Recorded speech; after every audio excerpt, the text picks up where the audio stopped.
علیہ وسلم فرماتے ہیں کہ اتنی برکتیں ہیں، اتنے انعام ہیں کہ اگر لوگوں کو معلوم ہو جائے، علم ہو جائے کہ اس ایک مہینے میں اللہ کریم نے کتنی برکتیں رکھی ہیں، تو لوگ تمنا کریں کہ پورا سال ہی رمضان شریف چلتا رہے۔ اتنا عظیم مہینہ ہے، اور اس ماہ مبارک میں ایک سعادت ایسی ہے کہ حضور نبی اکرم صلی اللہ علیہ وسلم نے ارشاد فرمایا کہ جو شخص رمضان الکریم میں عمرہ کی سعادت حاصل کرتا ہے تو اللہ تبارک و تعالی اس کو پورے حج کا ثواب عطا فرماتا ہے، اور حج بھی وہ جو نبی کریم علیہ السلام کے ساتھ حضور کی معیت میں حج کیا۔ تو حج کے لیے اور عمرہ کے لیے مکہ مکرمہ حاضری دی جاتی ہے، وہاں عمرہ کرتے ہیں خوش نصیب لوگ، اور پھر حج مکہ مکرمہ میں ہوتا ہے، اس کے بعد پھر مدینہ منورہ کی طرف رخ کر کے در رسول پہ حاضری دیتے ہیں، مسجد نبوی شریف کی زیارت، روضہ اطہر کی زیارت، اور اپنے آقا کریم کے حضور ناز میں اور بارگاہ اقدس میں حاضری کا شرف ملتا ہے۔ چونکہ خوش نصیب لوگ مکہ مکرمہ میں اعتکاف بیٹھنے کے ارادے سے کچھ روانہ ہو رہے ہیں، کچھ تیاری میں ہیں، اور کچھ مدینہ منورہ اعتکاف کے ارادے سے اس وقت مکہ مکرمہ میں عمرہ کر کے تو انتظار کر رہے ہیں کہ وہ مبارک لمحے آخری عشرے کے آئیں تو مدینہ طیبہ میں حضور کے قدمین شریفین میں اور حضور کے گنبد خضرہ شریف کے سائے میں ہمیں اعتکاف کا شرف حاصل ہو جائے۔ اندازہ لگائیے کہ ایک نیکی کریں اس مہینے میں تو 70 نیکیوں کا ثواب ملتا ہے، اور وہ نیکی فرض ہو تو ایک فرض کا ثواب 70 فرضوں کے برابر، اور ایک نفل نیکی کا ثواب پورے فرض کے برابر۔ یہ جو رمضان شریف میں اہل ایمان کا رخ مکہ مکرمہ کی طرف، مدینہ طیبہ کی طرف ہو جاتا ہے، اس میں ایک خاص پہلو ہے اہل ایمان کے لیے کہ مکہ مکرمہ میں ایک نیکی کریں، ایک نماز پڑھیں تو 1,00,000 نماز کا ثواب، اور رمضان شریف میں مکہ مکرمہ میں ایک نماز پڑھیں، ایک نیکی کریں تو 70 لاکھ کا ثواب۔ مسجد نبوی شریف اور مسجد اقصی، یہ دو مسجدیں ایسی ہیں کہ حضور نے فرمایا جس نے مسجد اقصی میں ایک نماز پڑھی اس کو 50,000 نماز کا ثواب ہے، اور جس نے فرمایا میری مسجد، جس کا نام مسجد نبوی شریف ہے، اس میں ایک نماز پڑھے تو اس کو 50,000 نماز کا ثواب۔ اور مکہ مکرمہ اور مدینہ طیبہ کی برکتوں کا اندازہ اس بات سے لگایا جا سکتا ہے کہ حضور نبی کریم رؤوف الرحیم خاتم النبیین رحمت للعالمین صلی اللہ علیہ وسلم نے ارشاد فرمایا کہ اے رب کریم، دعا مانگی میرے آقا کریم نے کہ جتنی برکتیں باری تعالیٰ تو نے مکہ مکرمہ میں رکھی ہیں اس سے دگنی برکتیں مدینہ منورہ کو عطا فرما۔ دونوں شہر اہل ایمان کے لیے بڑے ہی مقدس ہیں، اور ان دونوں شہروں کا جب ہم ملا کر ذکر کرتے ہیں تو کہتے ہیں حرمین طیبین، حرمین شریفین۔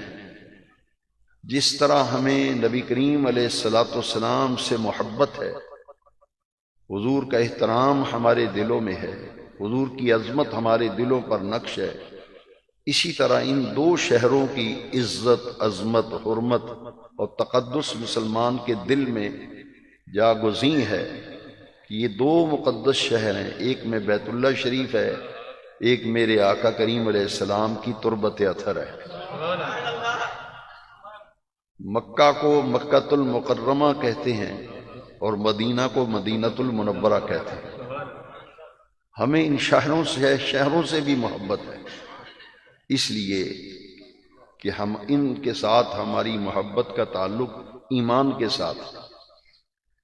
اس لیے میں نے آج مناسب سمجھا کہ چونکہ رات مجھے کچھ کراچی کے دوستوں نے بتایا کہ آج ہم جمعہ جو ہے وہ مدینہ منورہ پڑھیں گے اور جمعہ شریف ادا کر کے پھر مکہ مکرمہ روانہ ہوں گے، عمرہ کریں گے، مکہ مکرمہ کی زیارتیں کریں گے، رمضان شریف کی برکتیں دیکھیں گے، سمیٹیں گے، اور پھر واپس مدینہ طیبہ آ کر حضور کی بارگاہ میں گنبد خضرا کے سائے میں ریاض الجنہ کی بہاروں کا لطف اٹھانے کے لیے پھر مسجد نبوی شریف میں اعتکاف کریں گے۔ تو اندازہ لگائیے کہ ان دو مقدس شہروں میں اعتکاف کرنے والے کتنے خوش نصیب ہیں، کتنے خوش نصیب ہیں۔ اور پھر مدینہ طیبہ، مدینہ منورہ وہ مقدس شہر ہے جس کے لیے حضور نے دعا فرمائی، اور یہ دعا اکثر میں آپ حضرات کو توجہ دلاتا رہتا ہوں کہ اس میں ذرا غور کریں، سب کچھ اس اشارے کے اندر موجود ہے۔ نبی نور و رحمت صلی اللہ علیہ وسلم نے دعا مانگی، باری تعالیٰ جتنی برکتیں مکہ مکرمہ میں ہیں اس سے دگنی برکتیں شہر مدینہ منورہ کو عطا کر، اور کسی کا کوئی اس میں اختلاف نہیں، یہ متفق علیہ مسئلہ ہے۔ تمام مکاتب فکر کے علماء نے اس بات کو تسلیم کیا اور اس پر اتفاق ہے کہ مدینہ طیبہ میں ایک جگہ ایسی ہے جو اللہ کے عرش سے بھی افضل ہے، کرسی سے بھی افضل ہے، اور بیت اللہ سے بھی افضل ہے۔ وہ جگہ کون سی ہے؟ میرے آقا کی قبر اطہر، تربت اقدس، اور تربت اطہر اور قبر انور کا وہ حصہ زمین کا جو جسد مصطفیٰ سے مس کر رہا ہے، وہ اللہ کے عرش سے بھی افضل، کرسی سے بھی افضل، اور بیت اللہ شریف سے بھی افضل۔ تو بات ساری محبت کی ہے۔ اگر قرآن کی محبت ہے تو سننے اور پڑھنے میں بھی لطف آتا ہے۔ اسی طرح اگر اسلام سے محبت و پیار ہے تو دین کی بات سن کر چہرے پہ رونق آتی ہے، کلیجے میں ٹھنڈ پڑتی ہے۔ بات تو ساری محبت کی ہے نا۔ تو میں نے پھر آج صبح میں نے سوچا کہ کیوں نہ آج میں اس شہر محبت کی بات کروں کہ جس کے لیے یہ معمولی نہیں، حدیث شریف ہے، حدیث پاک ہے، میرے آقا کریم صلی اللہ تعالی علیہ وسلم کی بہت پیاری حدیث ہے۔ حضور نے فرمایا جس کے لیے ممکن ہو، جس کے لیے کہ اسے مدینہ میں موت آئے تو وہ کوشش کرے کہ اس کی موت مدینہ طیبہ میں ہو۔ جو لوگ بحث کرتے ہیں، الجھتے ہیں کہ مکہ افضل ہے یا مدینہ افضل ہے، تو میں اکثر دوستوں سے کہتا ہوں کہ اس بحث میں نہ پڑا کرو، حضور نے جو فرمایا اس پر یقین رکھو۔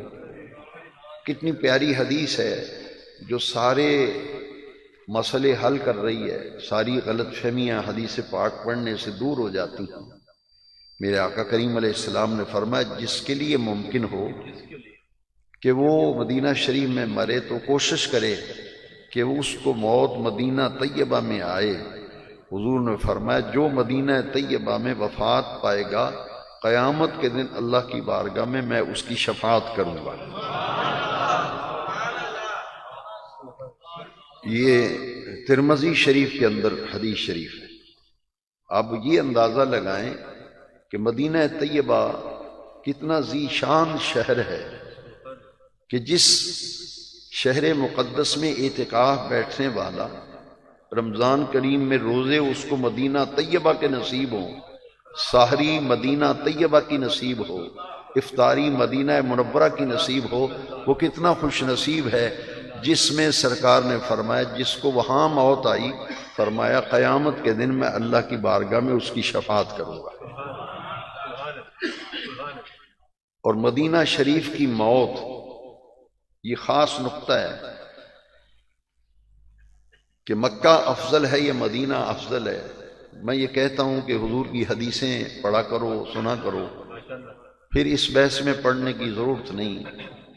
میرے آقا کریم صلی اللہ علیہ وسلم کی ایک اور حدیث شریف ہے کہ حضرت عمر بن خطاب رضی اللہ تعالیٰ عنہ فاروق اعظم، جب انہوں نے یہ حدیث شریف سنی اپنے آقا کی زبان سے تو حضرت عمر رضی اللہ تعالیٰ عنہ دعا فرماتے تھے، اللہم اجعل موتی شہادتاً فی سبیلک وفی بلد رسولک، اے رب کریم مجھے شہادت کی موت نصیب فرما اور اپنے محبوب کے شہر محبت مدینہ طیبہ میں شہادت کی موت عطا فرما۔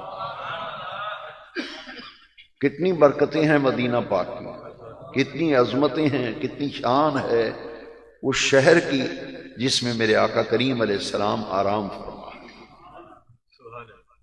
مکہ مکرمہ میں اللہ نے بہت برکتیں رکھی ہیں، وہاں زمزم ہے، حجر اسود ہے، بیت اللہ شریف ہے، مقام ابراہیم ہے، حتیم ہے، صفا ہے، مروہ ہے، بہت برکتیں رکھی ہیں۔ لیکن اس میں کسی کا اختلاف نہیں کہ مدینہ طیبہ کی ایک جگہ وہ اللہ کے عرش سے بھی افضل، کعبے سے بھی افضل، کرسی سے بھی افضل، جو حضور کے جسد پاک سے لگنے والی زمین کی مٹی ہے۔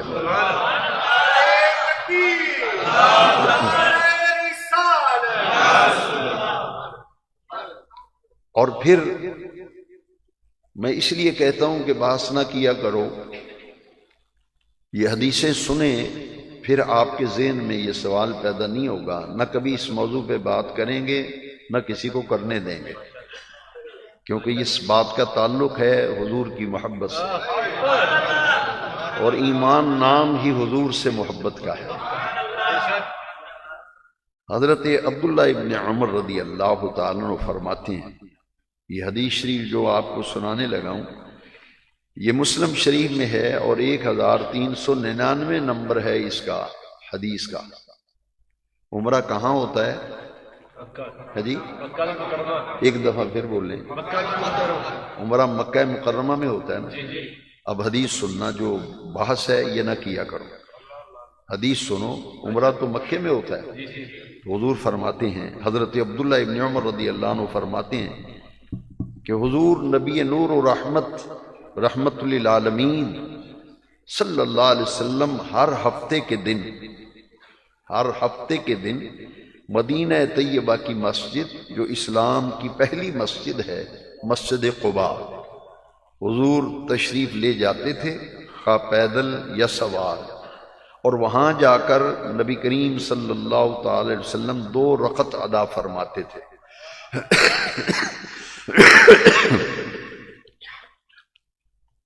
کچھ ایسی جگہ ہیں جن میں اللہ تعالیٰ نے خاص برکت رکھی ہے۔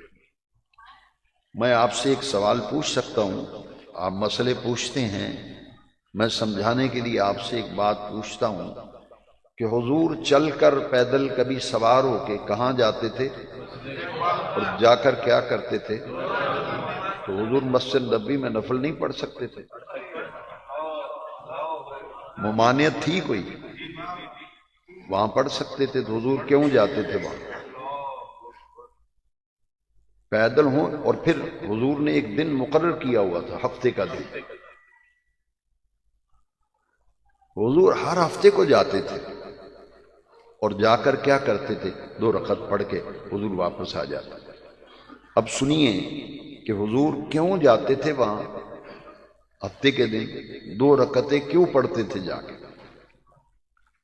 توجہ فرمائیں، یہ ترمذی شریف میں حدیث شریف ہے اور حدیث کا نمبر جو ہے 324 نمبر حدیث ہے۔ نبی کریم علیہ السلام نے فرمایا کہ جو شخص من تودع فی بیتہ، جس شخص نے گھر میں وضو کیا. اچھا، یہاں ضمناً ایک مسئلہ آ گیا. مسجد میں آ کے وضو کرنے سے گھر سے وضو کر کے آنے کی فضیلت زیادہ ہے. اگر ہم سب یہ نیت کر لیں اور ارادہ کر لیں اور اپنے اوپر یہ لازم کریں، وہ باتیں جو حضور کو پیاری تھیں ان کی برکتیں سمیٹو، ان سے لطف اٹھاؤ، ان سے مزے لو. حضور نے فرمایا، حضرت عبداللہ ابن عمر فرماتے ہیں حضور گھر سے وضو کر کے تشریف لے جاتے تھے. تو مساجد میں جب آئیں تو گھر سے باوضو ہو کے آئیں گے تو ہر قدم پر نیکیاں بھی ملیں گی اور ہر قدم پر درجہ بھی بلند ہوگا اور ہر قدم پر گناہ بھی معاف ہوگا. طہارت اور وضو گھر سے کر کے مسجد میں آنے کی فضیلت یہ بامر مجبوری کہ کسی کا وضو نہ ہو تو سہولت ہے کہ وہ مسجد میں کر لے، لیکن درجہ فضیلت گھر سے وضو کر کے آنے کی زیادہ ہے. حضور نے فرمایا من تودع فی بیتہ، جس نے اپنے گھر میں وضو کیا، ثم مشى الی مسجد، کار علیہ السلام خود بھی تشریف لے جاتے مسجد قباء میں ہفتے کے دن، اور فرمایا کہ جس نے 2 نفل پڑھ لیے اس کو پورے عمرے کا ثواب ملے گا. بھائی مکہ اپنی جگہ، مدینہ اپنی جگہ، ہمارے لیے دونوں مقدس شہر. اور مدینہ طیبہ اور مدینہ منورہ اور مدینہ عالیہ ایسا مبارک شہر ہے کہ نبی کریم علیہ السلام نے فرمایا کہ بے شک ایمان مدینہ طیبہ کی طرف یوں جاتا ہے جیسے سانپ اپنے بل کی طرف جاتا ہے. سپ نو کدی کھوڈ وچ وڑدیاں دیکھو نا کتنی تیزی سے جاتا ہے. تو حضور نے فرمایا ایمان اس طرح مدینہ طیبہ کی طرف یوں جاتا ہے. تو ایک تڑپ جو ہے نا مدینہ طیبہ کی تڑپ، الہی دکھا دے مدینہ کیسی بستی ہے جہاں دن رات مولا تیری رحمت برستی. اور یہ ایک اصلاحی بات ہے، اس کا تعلق چونکہ رمضان شریف کا مہینہ ہے، میری کوشش ہوتی ہے کہ اس ماہ مبارک میں اپنی ذاتی اصلاح اور اجتماعی اصلاح جو ہے اس کی طرف ہم زیادہ توجہ دیں. جیسے جیسے قیامت قریب آ رہی ہے دین کی محبت اور رغبت کم ہوتی جا رہی ہے. میرے آقا کریم علیہ السلام نے فرمایا میرا دین غریبوں سے اٹھا ہے اور میرا دین آخر میں غریبوں میں رہے گا. مساجد کی حاضری کو معمولی بات ہے. بڑا بد نصیب ہے وہ شخص جو یہ کہتا ہے کہ مسجد میں تے ماڑے لوگ آتے ہیں. کدی کو تگڑا بندہ بھی ویکھیا جائے، بھئی تگڑا بندہ تو اللہ کی نظر میں وہ ہے ان اکرمکم عند اللہ اتقاکم، اللہ کے نزدیک عزت اس کی زیادہ ہے جس کے پاس تقویٰ ہے. دنیا یہاں رہ جانی ہے، سب کچھ یہاں چھوڑ جانا ہے. کیوں دنیا کے ساتھ چمٹ گئے ہیں، رب کو بھول گئے ہیں، رب کے رسول کو بھول گئے ہیں. رمضان شریف کا احترام نہیں، مسجدیں خالی ہیں، تراویح میں کتنی تعداد ہے، نمازوں میں کتنی تعداد ہے. سوچو، یہ لمحے سوچنے کے ہیں. زندگی میں یہ مہینے بار بار نہیں آتے. کسی کے پاس ضمانت ہے کہ اگلے سال رمضان شریف میں ہوگا؟ تو پھر سوچو کہ جیسے ہی عید کی نماز پڑھ کے لوگ جاتے ہیں تو پھر اگلے سال مسجد میں آتے ہیں، اگلے سال.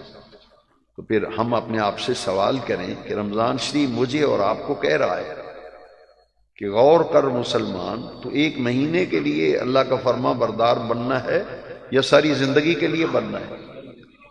مسلم کا معنی ہے فرما بردار. تو رمضان شریف کا یہ پیغام ہے آج کے جمعہ مبارکہ کا.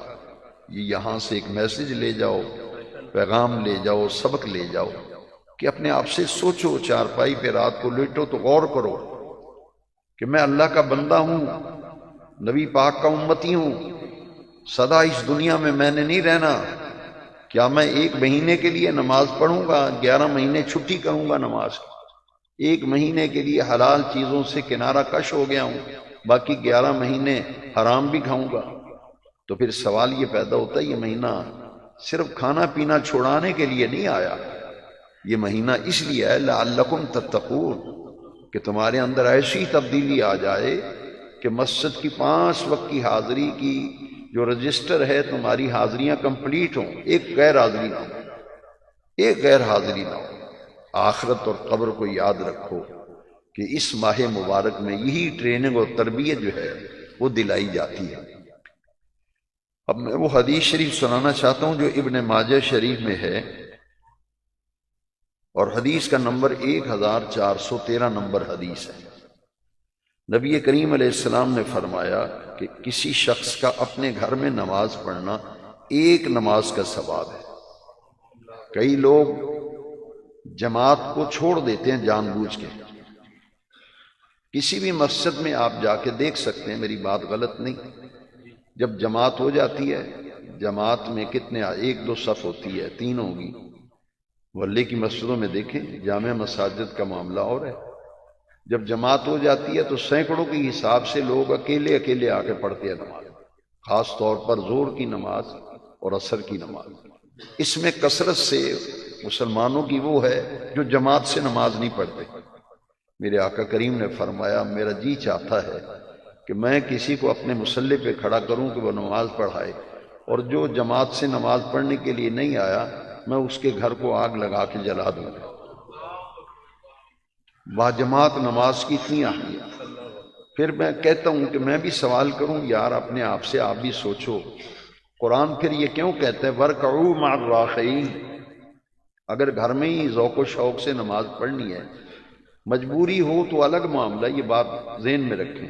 جیسے مسافر کو روزے کی رخصت ہے، بیمار کو روزے کی، اسی طرح ان لوگوں کے لیے رخصت ہے جنہیں کوئی مسئلہ ہے، کوئی تکلیف ہے، کوئی ایسا مسئلہ ہے، پریشانی ہے، تو وہ گھر میں نماز پڑھ لے تو ہو جائے گی۔ کہ اسے عادت بنانا، جان بوجھ کر ترک کرنی جماعت، یہ اللہ کو اتنا ناپسند ہے کہ قرآن میں اس نے اپنی رضا کا ذکر کیا، میری رضا یہ ہے، میری خوشنودی اگر لینا چاہتے ہو تو وَارْكَعُوا مَعَ الرَّاكِعِينَ، جھکنے والوں کے ساتھ جھکو، رکوع کرنے والوں کے ساتھ رکوع کرو، سجدہ کرنے والوں کے ساتھ سجدہ کرو، نماز پڑھنے والوں کے ساتھ نماز پڑھو۔ اسی لیے ایک امام مقرر ہوتا ہے، اس کے پیچھے ہاتھ باندھ کے کھڑے ہو جاتے ہیں۔ اس کا ایک مقصود ہے کہ جس طرح مسلمان کا کندھے سے کندھا ملا ہوا ہے، دل بھی مل جائے، دل مل جائیں تو بات بن گئی، لیکن دلوں میں کدورت ہے، نفاق ہے، حسد ہے، بغض ہے، کندھے سے کندھا ملا ہے، جیسے ہی نماز ہوتی ہے نکل کر سب سے یا آگے سے رکھ گئے یا پیچھے سے رکھ گئے۔ وہ پتہ نہیں کس طرح جو 4-5 منٹ جماعت ہوتی کیسے کھڑے ہوتے ہیں کندھے سے کندھا۔ اس لیے یہ باتیں میرے بیٹوں، بزرگوں، بھائیوں سوچنے کی ہیں۔ رسماً اگر عبادت کرنی ہے تو اس کا کوئی فائدہ نہیں، حقائق تک پہنچو۔ دین یہ چاہتا ہے کہ مسلمانوں میں پیار ہو، اتفاق ہو، سلوک ہو، ایک دوسرے کے دیکھیں تو قرار اور چین آ جائے، ایک دوسرے کے لیے بے ضرر ہو جاؤ۔ حضور نے فرمایا المسلم من سلم المسلمون من لسانہ و یدہ، حقیقی معنوں میں مسلمان وہ ہے جو ہاتھ سے بھی کسی کو تکلیف نہیں دیتا اور زبان سے بھی تکلیف نہیں دیتا۔ روزہ رکھا ہے، جھگڑا کر رہے ہیں، گالیاں دے رہے ہیں، تو کیا فائدہ، پھر نہ ہی رکھتے روزہ۔ یہاں ایک حدیث کافی ہے، حضور نے فرمایا جس نے کھانا پینا چھوڑ دیا، روزہ رکھا ہے، کھانا پینا چھوڑا ہے، لیکن وہ جھوٹ بول رہا ہے، روزے کی حالت میں جھوٹ بول رہا ہے، میرے پیارے آقا کریم علیہ السلام نے فرمایا اس کو صرف بھوک اور پیاس کے سوا کچھ حاصل نہیں ہوتا، اس کا بھوکا پیاسا رہنا ضائع گیا۔ تیرے بھوکا پیاسا رہنے سے کیا ہوگا؟ اللہ کوئی ضرورت ہے تیری بہتری کے لیے اس نے کہا ہے کہ 1 مہینہ ٹریننگ کر اور 1 مہینہ حلال چیزوں کو چھوڑ، تاکہ پوری عمر کے لیے تیرا مراقبہ پختہ ہو جائے کہ اسی رب کو راضی کرنے کے لیے حرام کے قریب نہیں جانا۔ 1 مہینہ ہے، اس کی قدر کرو، نمازوں میں باجماعت حاضری دو، تلاوت قرآن اپنے اوپر لازم کرو، یہ قرآن کے نازل ہونے کا مہینہ ہے۔ تو حضور کی یہ حدیث ہے کہ جس نے گھر میں نماز پڑھی اسے 1 نماز کا ثواب، محلے کی مسجد میں نماز پڑھنا 25 نمازوں کا ثواب، ایک روایت میں 27 نمازوں کا ذکر ہے۔ یہ حضور حسب حال ارشاد فرماتے تھے، جیسے حالات ہوتے تھے، احوال ہوتے تھے، اس کے مطابق حضور اصلاح فرماتے تھے۔ تو 25 نمازوں کا آپ کو یہ معلوم ہو جائے کہ میں 5000 روپے انویسٹ کروں گا تو اس کاروبار میں مجھے 5000 نفع ملے گا، اور ایک کاروبار ایسا ہے جس میں 1000 نفع مل رہا ہے، 1000 والے نفع کو پسند کریں گے یا 5000 والے نفع کو؟ لیکن دین کے معاملے میں پیچھے بھاگتے ہیں، دنیا کے نفع کے لیے آگے بھاگتے ہیں۔ گھر میں ایک نماز کا ثواب ایک ہی کا، محلے کی مسجد میں گئے تو 25 نمازوں کا ثواب لے کے گھر کو لوٹے، اور جامع مسجد میں اگر نماز پڑھی تو 500 نماز کا ثواب، ایک نماز پڑھیں تو 500 نماز کا ثواب۔ یہ ابن ماجہ شریف میں حدیث کا نمبر ہے 1413۔ اور اسی حدیث میں حضور نے فرمایا کہ جس نے مسجد اقصی میں نماز پڑھی 50,000 نمازوں کا ثواب اسے ملے گا، اور جس نے میری مسجد میں نماز پڑھی اس کو 50,000 نماز کا ثواب ملے گا، اور مسجد حرام مکہ مکرمہ میں نماز پڑھنا 1,00,000 نماز کا ثواب۔ تو ایک حدیث اتنی پیاری ہے، میں چاہتا ہوں کہ ہم اس پر بار بار غور کریں کہ حضور نبی کریم صلی اللہ علیہ وسلم نے فرمایا من زار قبری وجبت لہو شفاعتی۔ دارقطنی میں یہ حدیث شریف ہے، دوسری جلد صفحہ نمبر 278 پر یہ حدیث ہے۔ حضور نے فرمایا جس نے میری قبر کی زیارت کی اس کے لیے شفاعت کرنا قیامت کے دن مجھ پہ واجب ہو گیا۔ صرف حضور کی قبر اطہر، روضہ اطہر کی زیارت، یہ شفاعت مصطفیٰ کا ذریعہ بنے گی، آقا کی شفاعت کا سبب بنے گی۔ اور پھر حضور نے فرمایا، مسند احمد میں حدیث ہے، حضور نے فرمایا جس نے میری مسجد میں، اب یہاں کچھ لوگ کہیں گے مسجد تو اللہ کی ہوتی ہے، مسجد کس کی ہے؟ حضور فرماتے ہیں میری مسجد، مسجدی، میری مسجد یعنی مسجد۔ حضور جب بھی مسجدی فرمائے میری مسجد تو اس سے مراد کون سی مسجد ہے؟ مسجد نبوی شریف۔ حضور نے فرمایا جس شخص نے میری اس مسجد میں، انگلی کا اشارہ بھی کیا، مسجد کے اندر حضور تشریف فرما دے، فرمایا جس نے 40 نمازیں پڑھی اور اس عرصے میں کوئی نماز اس کی فوت نہ ہوئی ہو، اس کے لیے جہنم سے براعت لکھ کر دے دی جاتی ہے۔ ساری مسجدیں برابر نہیں ہیں، ساری مسجدیں برابر نہیں ہیں میرے بھائی، سوچ۔ حضور نے فرمایا کہ جس نے میری مسجد نبی میں 40 نمازیں اس طرح پڑھی کہ ایک نماز بھی اس نے جماعت کی، مسجد کے بغیر اور جماعت کے بغیر اس نے 40 نمازوں کا ذکر، ایک نماز بھی فوت نہیں، یعنی کنٹینیو اس کو 40 نمازیں مکمل کرنی ہے۔ اجر کتنا بڑا ہے میرے بیٹوں، ذرا سوچو، تقریریں ہوتی رہتی ہیں، اس کو چھوڑو، آج میں اور آپ مل کر دین کی باتوں میں غور کریں یار، سوچے۔ میرے بیٹوں کو معمولی عمل ہے، جہنم سے براعت، یہ بندہ جہنم سے بری ہے، اس کو لکھ کر دے دیا جاتا ہے، اس کو لکھ کر دیا جاتا ہے۔ یعنی اگر کوئی آدمی مکان کی ملکیت کا اظہار کرتا ہے تو وہ لوگ کہتے ہیں لا ثبوت لا، اس کا وہ رجسٹری دکھائے گا۔ تو سرکار نے فرمایا اگر تم دعویٰ کرو کہ اللہ نے مجھے جہنم سے آزادی لکھ کے دے دی ہے، لوگ کہیں گے ثبوت دو، ثبوت یہ ہے کہ میں نے وہاں 40 نمازیں لگاتار کنٹینیو متواتر، ایک نماز بھی ضائع نہیں، 40 نمازیں پڑھی ہیں۔ کوئی بندہ انکار کر سکتا؟ جس نے 40 نمازیں پڑھی، ایک نماز بھی ضائع نہیں ہوئی، تو جہنم سے براعت، آزادی لکھ دی جاتی ہے، اور وہ بندہ عذاب سے بھی چھٹکارا پا جاتا ہے، اس کو کسی قسم کا عذاب نہیں ہوگا، کسی قسم کا عذاب نہیں ہوگا، اور ایک اور انعام ملے گا، جہنم سے آزادی کا پروانہ مل جائے گا اور عذاب سے چھٹکارا مل جائے گا۔ ایک انعام اور ملے گا کہ اللہ تعالیٰ اسے نفاق سے محفوظ رکھے گا، اس کے اندر منافقت نہیں آئے گی، نفاق اس کے اندر نہیں ہوگا۔ تو یہ اتنی برکت ہے۔ اور پھر اس شہر محبت میں نبی کریم صلی اللہ علیہ وسلم نے فرمایا ساری جگہ یار برابر نہیں ہے۔ ایک بات بڑے غور سے ذرا سنیے، یہ مکہ مکرمہ اور مدینہ منورہ کا تقابل کرنے والوں کو میں دعوت غور و فکر دیتا ہوں کہ ذرا سوچو، مکہ شریف میں ایک جگہ ایسی ہے جہاں سب سے زیادہ دعا قبول ہوتی ہے۔ جتنی بھی مبارک جگہیں ہیں مکہ مکرمہ میں، ان میں صفا ہے، مروہ ہے، چاہے زمزم ہے، حجر اسود ہے، حتیم ہے، حرم پاک ہے، سب سے زیادہ دعا کس جگہ قبول ہوتی ہے؟ بیت اللہ شریف کا دروازہ اور حجر اسود کے درمیان جو جگہ ہے، اسے کہتے ہیں مقام ملتزم۔ اس جگہ کا نام ہے مقام ملتزم۔ وہ جگہ ایسی ہے پورے مکے میں، پورے سین حرم میں جہاں دعا مانگو گے بڑی مبارک، بڑی برکت، بڑی قبولیت کی گھڑی۔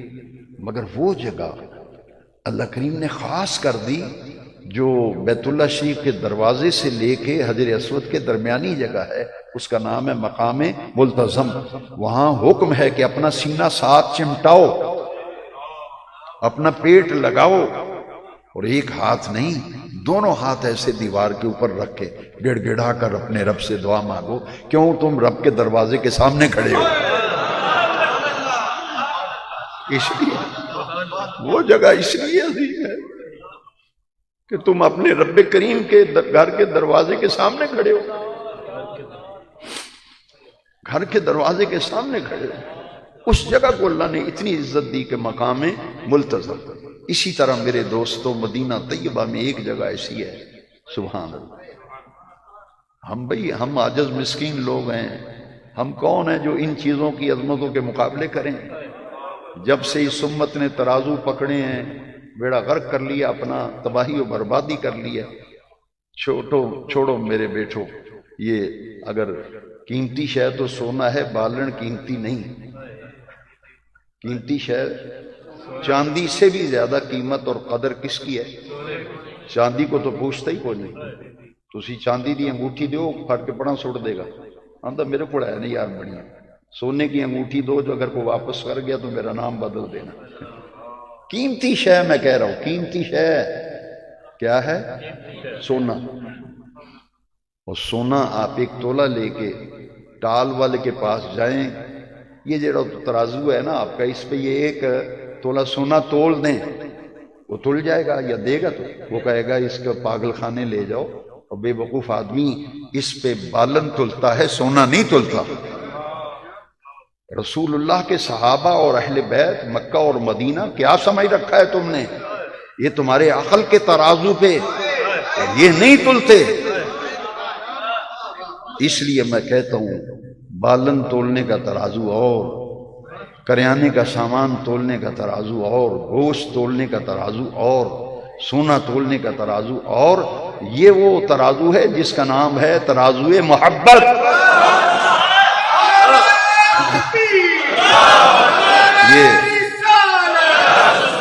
یہ بحث مباحثے سے یہ چیزیں سمجھ میں نہیں آتی،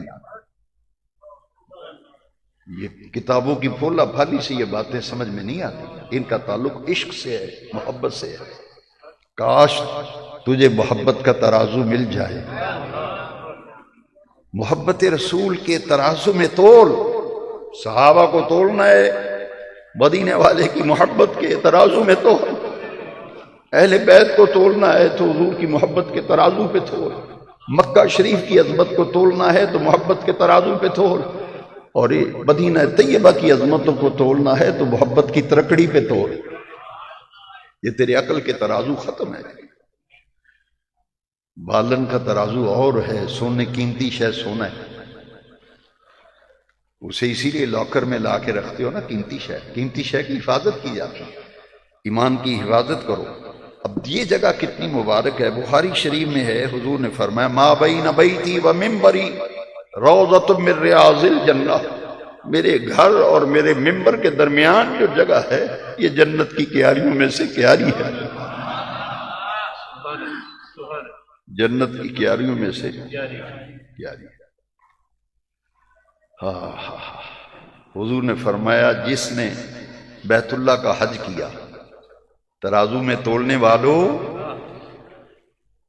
یہ افضل ہے وہ افضل ہے، بحثیں کرنے والوں حضور کی حدیث سنو۔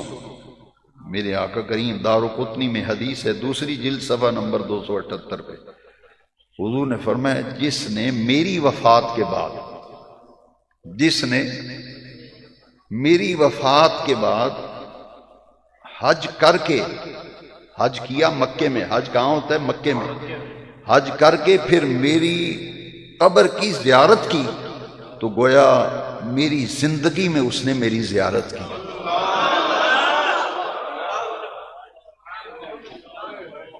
حج کر کے قبر مصطفیٰ کی، آقا کریم کی محض قبر اطہر و اقصد کی زیارت، حضور نے فرمایا اس کو ایسے اجر ملے گا جیسے اس نے میری زندگی میں میری زیارت کی ہے۔ اور اس حدیث پر میں ختم کرتا ہوں کہ حضور نے فرمایا اللہ اکبر، اللہ مجھے اور آپ کو اس سے محفوظ رکھے۔ پہلے آمین کہیں، اللہ مجھے اور آپ کو اس سے محفوظ رکھے، اس سے بچائے۔ حضور نے فرمایا جس نے بیت اللہ کا حج کیا، بیت اللہ کا اور مدینہ منورہ میری زیارت کے لیے نہیں آیا، حج کیا ہے مدینہ شریف نہیں گیا، کہتے ہیں حج ہو گئے چلیے پاکستان، حج ہی کرنا ایسا نا، حج ہو گئے۔ میں نے خود سنا ان لوگوں سے، جی حج ہو گیا چلیے ہوں اتنے کی کرنا ایسا، سانو ہوں پاکستان کلن حج کرنا ایسا، حج ہو گیا۔ سن میرے بھائی، میرے آقا معمولی بات، حضور نے فرمایا جس نے بیت اللہ کا حج کیا اور حج کرنے کے بعد میری زیارت کے لیے نہیں آیا، اس نے مجھ سے بے وفائی کی۔ حج کیا میری زیارت کے لیے نہیں آیا، اس نے مجھ سے، تو بے وفا نہ بن، حضور کا وفادار بن۔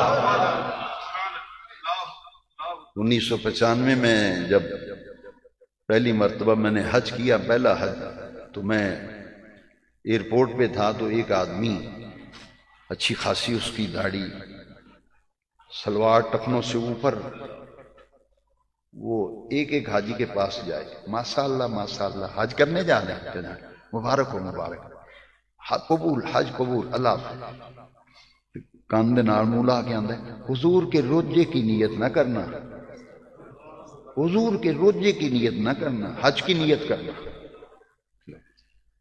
حضور فرماتے ہیں جس نے حج کیا، میری خبر کی اور زیارت کے لیے مدینہ منورہ نہیں آیا، اس نے مجھ سے بے وفائی کی۔ اس لیے میرے دوستو خوش نصیب ہو رمضان شریف میں جو لوگ پہنچ گئے، جو جا رہے ہیں۔ حج سے زیادہ اجتماع ہے اس وقت، دوستوں کے فون آتے رہتے ہیں مدینہ منورہ سے، بتاتے ہیں کہ مکہ پاک بھی، مدینہ پاک حج سے کئی گنا زیادہ رش ہے۔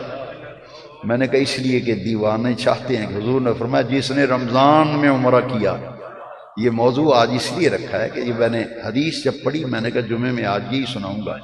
سرکار نے فرمایا جس نے رمضان میں عمرہ کیا وہ ایسے جیسے اس نے میری انگلی پکڑ کر حج کیا۔